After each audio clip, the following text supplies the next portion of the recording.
96. Faites de votre quotidien une routine aussi harmonieuse et méthodique que possible. Vous êtes tous les deux allongés côte à côte sur un bloc de pierre plate et vous lisez. La chaleur est prisonnière de la roche qui vous colle à l'estomac. Dis-moi, en quoi ça n'a pas marché avant ? Pourquoi ? Nous devons effacer ce souvenir. Ça va être difficile, grimacez-vous. On peut toujours essayer, vous sourit-il.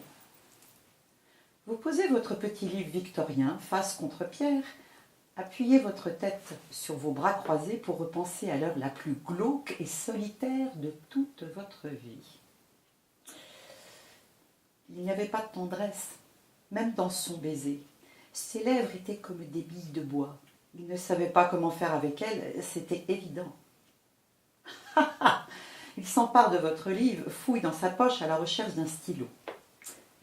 Eh bien, j'ai justement le remède qu'il faut. Le baiser.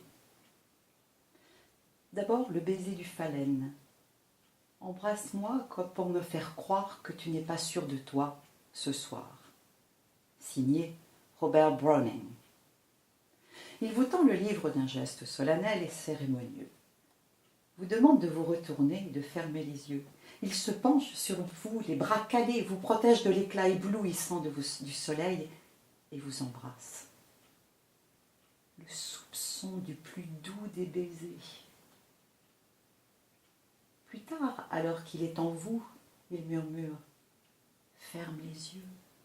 Puis il embrasse vos paupières et lâche dans un soupir tout près de vous, en épuisant nos lèvres à embrasser nos cœurs. Excuse-moi, il faut que je la note celle-là. Pablo Neruda, si tu tiens vraiment à le savoir. Vous ramassez votre carnet de plus en plus défraîchi et tentez d'y gribouiller la phrase sans y parvenir, car il ne cesse de vous embrasser, encore et encore, et vous le dévorez, capitulez en l'embrassant à votre tour.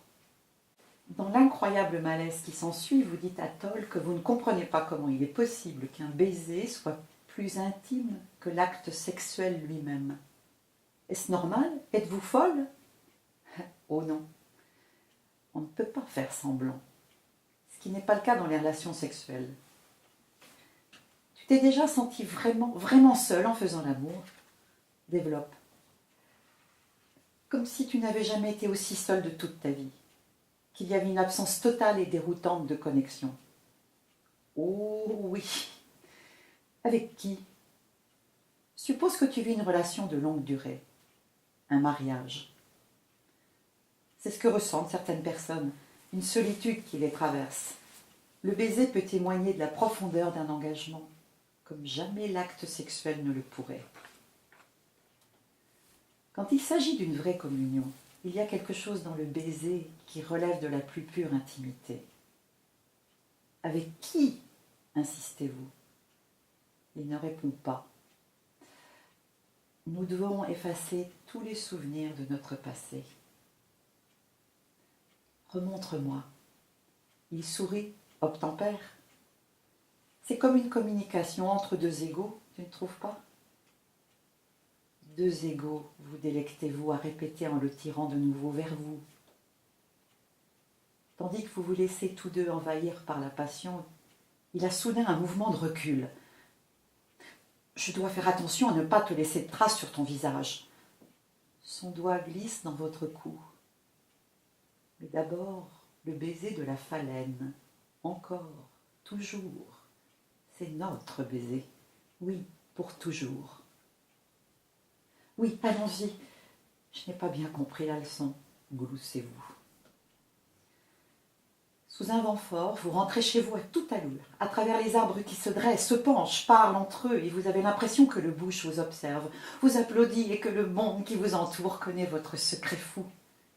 Mais peu vous importe. Cette histoire ne peut pas s'arrêter. Elle va continuer encore plus longtemps, encore plus loin. Jusqu'à quand ? Dieu seul le sait. Pour toujours, vous a-t-il dit. Pour toujours.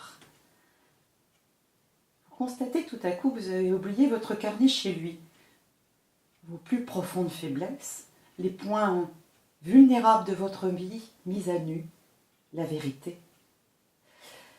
Il vous serait insupportable que quelqu'un en vienne à les lire. Vous hésitez, vous devriez faire demi-tour. Non. Vous lui faites confiance. Vous avez confiance.